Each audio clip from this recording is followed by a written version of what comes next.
Yeah, thank you very much, everybody. That's great. It's good to know where most of you are in pig farming. Um, we have been doing this training for a while, and over years we've learned to pick on why people want to go into pig farming, because that's very important. And you can see these are some of the lists that we've got. I need to put a couple of more here, which is my brother, because most of the diaspora are the people that are sending a lot of people to this training. Some of you want to go into pig farming as an hobby. There's nothing wrong with it. Some of you want to test whether it's something that you could do. Some of you want to do it because it's trendy. Farming, especially if you're from Nigeria, farming, you guys have been doing farming in Ghana for a while, but we were doing farming with you early, just before independence in the 60s. But suddenly we have oil, and we stop developing agriculture, and we start over depending on oil. And I wish Ghanaian would not make the same mistake like we have done, because I know you guys have got oil as well. It needs to be managed very, very well. It makes people become lazy and non-entrepreneur, because it's very easy way of getting money, and it makes people country lose value, because everything is now being measured by how much you have, not how much you make it. So if you're going to measure everything like that, farming is not a very quick way of making money. So a lot of youth will not go into farming because it's not easy. Where somebody can be in the sitting room and make link with oil block and makes money, or do some bunkering. Some of you want to do it as a side business. If you have a space at the back of your garden, like if you have 20 by 15 feet, you can raise 20 pigs from winners to maturity, and you can keep on doing that about twice a year, and you can be making money. Some people who raise, especially women in the rural areas, because we cover a lot. We try not to. We were last week. We were with the youths. We try, and that's one thing I want to mention. I'll be chatting with youths. We do training for youths, but it's not going to be as comprehensive as this. It's a day training or half a day training that will give them some fundamental. So if you have youths, group of youths that you want us to come and speak to encourage them into farming, when we come around, we will volunteer to come around, because our goal is that in Africa, we believe that the next batch of millionaires that are going to be made in Nigeria, in Africa, are going to be farmers, and they're going to be commercial farmers who are able to go into farmers who didn't do it the way their fathers are doing it, but are able to improve upon it using all the knowledge and information that we have in our colleges and universities, plus the access we have to information on social media. Combine this together and make it a formidable force of people that is determining the pace in Africa. So some people are raising it. Market women, some old women in rural area raise pig in their backyard to fulfill unexpected bills. So if you have pigs, for example, in Nigeria, a pig 70 kg pig is 35,000. 35,000 is $100, and that can easily take care of hospital bills. So people are raising it up for emergency, but the gear, for example, a lot of people sell pigs in Nigeria around September, because that's when the school fees for children comes in. So many of the people that comes to us to buy a pig knows this, so they normally capitalize on it, because everybody is desperate to sell in September because they want to pay some school fees for their children. Some people raise pig because they like pork meat and they want to be roasting it, like Father Abraham said. If you like, you guys come to see me in Nigeria, and I said, like, I invited Mr. Francis there to Nigeria. I said, okay, sir, because you are coming, let's roast some pork joints for you, and let's enjoy. Some are raising it to generate manure. We're going to talk a little bit about that. Some of us are looking at a new venture to escape the dissatisfaction of our current job. Many people, especially in the diaspora, many people in the diaspora are thinking a lot about coming back home. And when they come back home, with all the knowledge, with all the education, with all the experience and the exposure they have, they don't want to be looking for jobs or waiting for government contract. They want to come and make changes in Africa. They want to hit the ground and revolutionize. And some of them are looking for things that they can do. So most of them are coming into pig farming. Some of them are looking for something significant to do, and that's why they are sponsoring a lot of people. So if you are being sponsored by diaspora, I want you to really make sure that you really impress the person that is sponsoring it, because you'll be able to do a lot. Let him know that they can really do a lot. Some people are coming in for profit. I mean, Bible says the gift of the Spirit is for profit. So God is meant for our profit. And when we do business that takes our time, that takes our energy, that is benefiting the country, we need to make profit out of it. And that's where this training is all about. It's about profitable pig farming, how to make money out of pig farming, and how to cut down our losses. Because most pig farmers don't know a lot about the losses they are incurring on a daily basis until it's too late. To build wealth for the next generation, farming is one of those things that you can, once you establish and you get it running and you put a system in place, you can give it to your children that will outlast you, unlike many other businesses. I've seen petrol stations that collapse when the parent die. Even I've seen real estate in Nigeria that collapse because real estate, once you build it, the children is not doing anything. But if you leave it, if your children know that they're going to inherit this farm, they need to get involved and know the fundamentals, or else their manager will be milking them and they will not know. To take advantage of the increase in pork consumption, you guys are even at an advantage than Nigeria. Pork meat is well eaten in Ghana.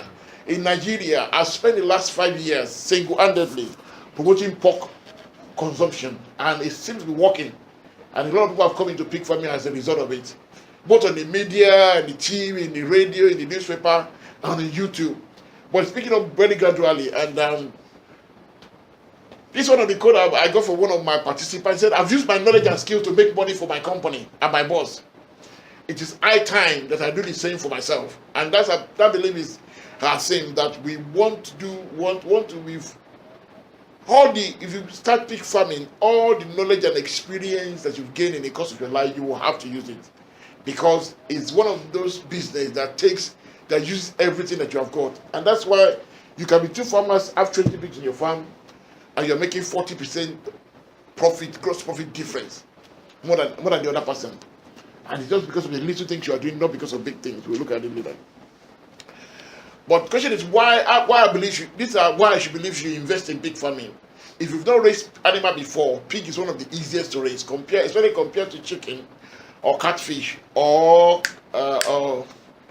this what they call cane, rat cane. What is it? Oh yeah, grass cutter. If you don't raise any animal, pig is very, because one, they are more rugged and they are easier to raise. They have low mortality, and that's very important when you are coming to livestock. You want an animal that can at least, that is sturdy enough and durable enough to be able to allow you to make some small mistake at the beginning without killing you. I've had somebody, my neighbor, has a poultry farm, but he didn't cut the bush around it, was laying eggs, and they are performing very well, 75%. Everything was hunky-dory, but he was not mindful of the bush surrounding the farm. Until one day, caterpillar ant, they came and they wiped the whole 60% of the birds off. And the same thing with catfish. I've seen somebody doing very well in catfish, but the security guard was consistently going to his farm in the middle of the night and taking 20 and 20. So by the time they are harvesting 2,000 fish in the pond, he only has about 600 left. The 1,400, because fish is very quiet, it won't make noise when you are stealing it. But with pig, God helps you. Even at as far as if they are stealing pig here, they'll be hearing Aguna say Drew. Because of the noise, especially in the night, because of the noise they are making. Their fastest growing pig. Why? For youth in Nigeria, what I normally say to them is this: if you buy winners from us, for example, and you raise it for 5 months and you sell it, you have reached 70 kg. And I'm going to give you a figure breakdown. That means within 5 months you can be cycling, you can be sell those ones when they reach 70 kg, 75 kg. I'll tell you why 70, 75 kg is very important in pig. Because you need to know a lot of things. It takes more effort to make pig from 80 to 100 than to make them from 1 to 80. And once you know that, you would study your market and see how to address this in your market. Because in Nigeria, I've established pork market now to 70, 80 kg, not 80, 100 kg. Because you can do that in 5 months, whereas it's going to take you 10 months to get it to 8 to 9 months to get it to 100 kg. So if you look at the statistics and the amount of food they're going to eat, because that's where the details, you need to be looking at the cost. Anyway, we'll talk more about that. They multiply very fast. They can give back to 20 piglets a year. I said if you have a pig farm and you have a sow or gear, they should give back twice a year. And that means your goal is that once you buy them at a guilt level, you make them. You make sure they grow by within 5 months. You make sure you make them within 4 months to give birth. You win them after 2 months, making 6 months, and you make them again. You make sure the female has not depleted to the level whereby they will struggle to grow or to mate again. And you do that twice a year. Yeah. I think this is very important. Are you sure the pace is okay, or you want it to go slower? Pardon? Is it okay? You want it to? Please, I don't mind. And if I say something, can you repeat this? Exactly.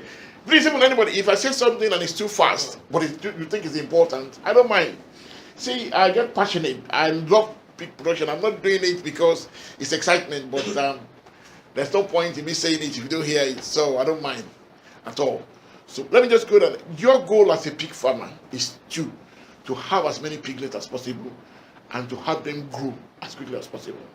So if you are starting your pig farm, let's say with 10 gilts, which is a female pig, and 1 or 2 boars to make them, your goal is that you make them in January.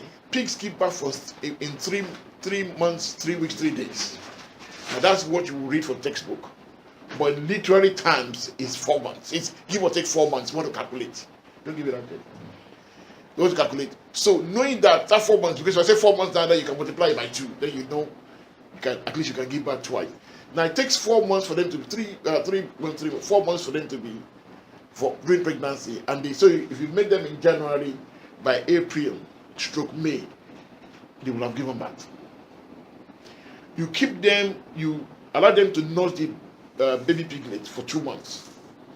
That means they'll be ready by June, July. You take the baby piglets off.